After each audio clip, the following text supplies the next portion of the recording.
Hello दोस्तों, कैसे हैं आप सभी लोग। उम्मीद करता हूँ आप सभी लोग बहुत अच्छे होंगे। तो मैं लेकर आ चुका हूँ दो चर वाले रैखिक समीकरण से एक क्वेश्चन, जिसमें हमें दो चर वाले होंगे रैखिक समीकरण। जैसा कि आपको पता होगा, हाई स्कूल के बढ़िया बढ़िया छांट छांट के सवाल लेकर आता हूँ।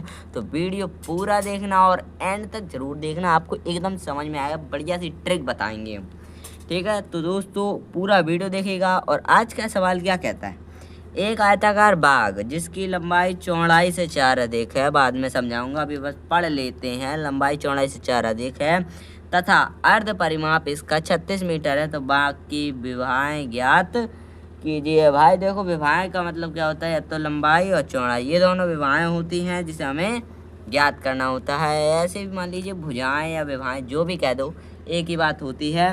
तो हमें इसको पता करना है। तो चलिए दोस्तों चलते हैं, लेकिन चलने से पहले वीडियो को लाइक शेयर सब्सक्राइब करना ना भूलना। तो चलते हैं आज के क्वेश्चन में। आंसर क्या है, पहले तो ध्यान से हम लोग इसको पढ़ेंगे। पढ़ने पर क्या बता रहा है, एक आयताकार बाग है। भाई देखो, एक आयत का बना बाग है। बाग मान लो आयताकार आकृति है, जिसकी लंबाई है चौड़ाई से अधिक। लंबाई जो चौड़ाई से 4 मीटर अधिक है। चौड़ाई अगर x होगी, लंबाई कितनी होगी वो मैं आपको सवाल में इसमें बताऊंगा। तो ठीक है, आप समझ जाइए। लंबाई हमेशा ज़्यादा होती है आयत में, चौड़ाई कम होती है, तभी तो आयत बनेगा। ठीक है, तो चलिए स्टार्ट करते हैं। देखिए भाई, पहले तो ना हमें लंबाई पता है ना चौड़ाई, तो भाई हमें ज्ञात तो करना ही पड़ेगा। चलो कोई बात नहीं, माना लंबाई। भैया देखो, गणित बिना माने काम नहीं करती है। और माना चौड़ाई। ठीक है भाई, देखो गणित है तो इसमें हमें पता तो करना ही पड़ेगा। तो देखो मान लेते हैं लंबाई बराबर x और चौड़ाई बराबर y। ये लीजिए भाई, हो गया। लंबाई x मान ली और चौड़ाई y मान ली। केस क्या कहता है अपना, लिख देता हूँ।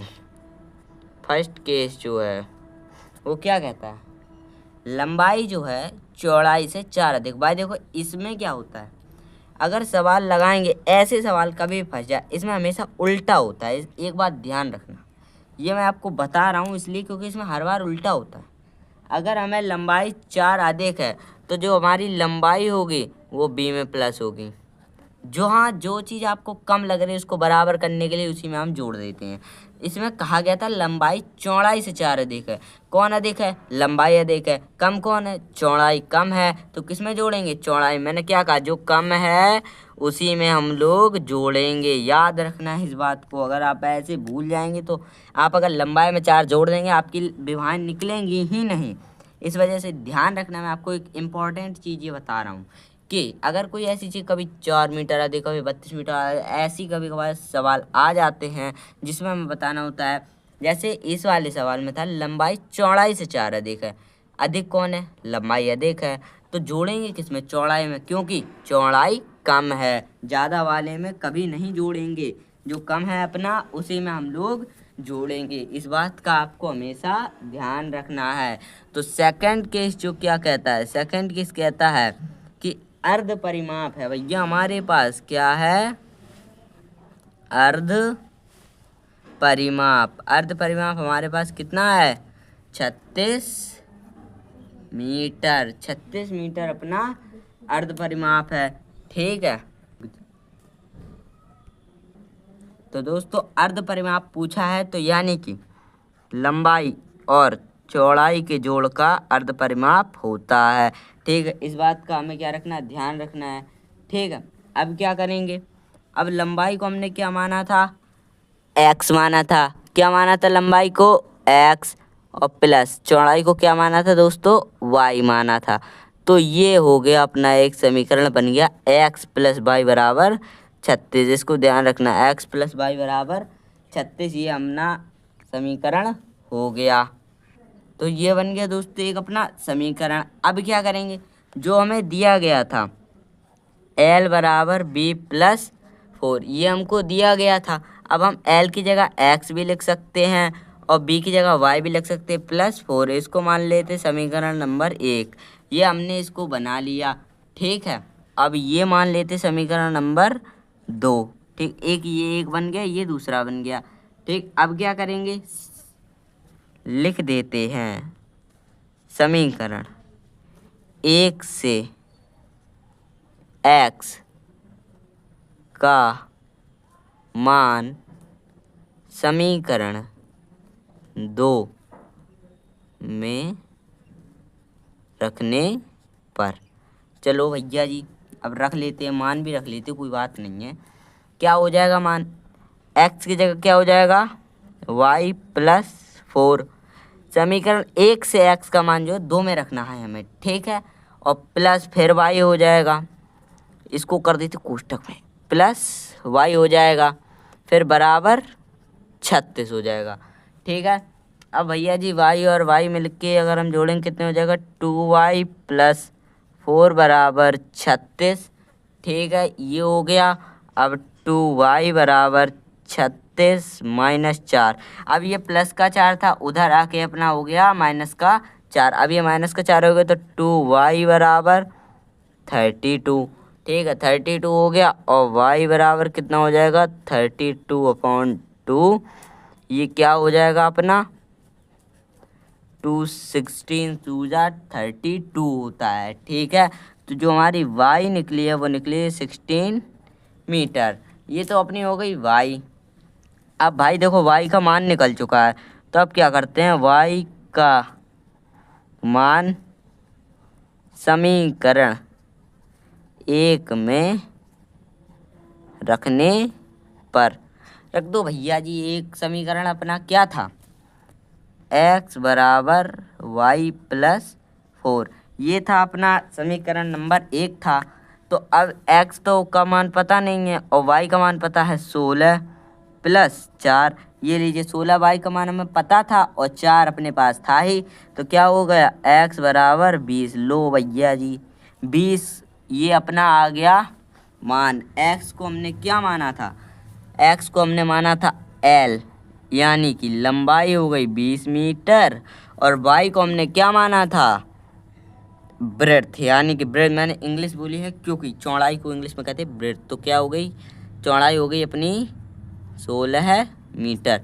ये लीजिए इस वाली क्वेश्चन में इसका आंसर जो विमाएँ हमारी निकली हैं, कितनी निकली हैं, 20 मीटर और 16 मीटर। ऐसे ही इसको लगाते हैं।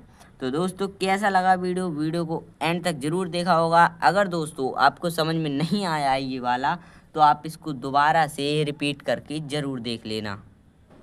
तो मैं दोस्तों एक बार और आपको समझा देता हूँ क्या हुआ इस वाली क्वेश्चन में। तो देखिए दोस्तों, बात कुछ ऐसी थी, आयताकार एक बाग था जिसकी लंबाई चौड़ाई से 4 अधिक थी और उसका अर्ध परिमाप 36 मीटर हमें दिया गया। अर्ध परिमाप दिया, पूरा परिमाप नहीं दिया था, अर्ध परिमाप हमें दिया था 36 मीटर। और क्या करना था, बाग की विमाएँ ज्ञात करनी थी, ठीक है। तो कैसे ज्ञात करते अब हम, अब लंबाई को हमने मान लिया x और चौड़ाई को मान लिया y, ठीक है। अब इसमें एक 2 केसेस निकले अपने, तो 2 केसेस निकले जिसमें l बराबर v प्लस 4 था। मैंने आपको बताया जो चीज़ कम होती है उसमें चीज़ जोड़ते हैं, ठीक है। तो जो अपना l है बराबर v प्लस 4 हो गया। अब l को माना था हमने x, b को माना था y, तो x बराबर y प्लस 4, ये समीकरण नंबर 1 हो गया। और जो अर्ध परिमाप भी हमें दिया था, तो अर्ध परिमाप को भी सॉल्व करना था, ये हो गया 36 मीटर, l प्लस b बराबर 36 मीटर। तो l को हमने क्या माना था, x माना था, b को माना था y, तो y बराबर 36 मीटर होगी। ये हो गया समीकरण नंबर 2। तो जब ये समीकरण नंबर 2 हो गया तो हमें 1 और 2 मिल गए, समझो काम हो गया। तो अब क्या करेंगे, समीकरण 1 से x का मान समीकरण 2 में रखना है। तो समीकरण 1 जो था अपना x बराबर y प्लस 4, y प्लस 4 को इसमें 2 में रखना था, तो y प्लस 4 x की जगह आ जाएगा y प्लस 4, क्योंकि बराबर है इसके। तो x बराबर हो जाएगा y प्लस 4, तो y plus 4 plus y is equal to 36। y को अगर हम इधर ले जाएंगे, अगर इसमें जोड़ देंगे तो हमारे हो जाएंगे 2y, क्योंकि 2 है ये, तो 2y plus 4 is equal to 36, ठीक है। अब 2y इज इक्वल टू 36, अब 4 है इधर और ये भी अंक है, ये भी अंक है, तो इसको पक्षांतर कर देंगे, यानी कि उठा के इधर लाएंगे तो ये हो जाएगा माइनस का, तो 2y इक्वल टू 32 हो जाएंगे। 36 माइनस 4 करेंगे तो 32 हो जाएंगे। तो y बराबर 32/2, 16 2 32 होते हैं, तो y का मान निकल आया अपना 16। अब ये y का मान निकला, अब y का मान हमने रख दिया समीकरण 1 में, क्योंकि समीकरण 1 बहुत ही सिंपल था, क्योंकि x बराबर y प्लस 4 था, तो सीधा सीधा था भाई। तो जब सीधा सीधा था तो अब क्या करेंगे हम, देखिए अब आप इसको चाहे समीकरण 2 में रखो चाहे 1 में, जो आपको सरल पड़े उसको आप रख दो। 1 का मान पता चल गया, समझो दूसरा आ जाएगा। तो ठीक है, तो समीकरण का मान हमने y का 1 में रख दिया, तो x बराबर y प्लस 4 था, तो x बराबर 16, y का मान 16 निकाला प्लस 4, x बराबर हो गया 20। अब x और y निकले, तो l माना था x के बराबर, तो लंबाई निकली हमारी 20 मीटर, b माना था y के बराबर, तो हमारी जो चौड़ाई निकली 16 मीटर निकल आई। ये था हमारे सवाल का आंसर।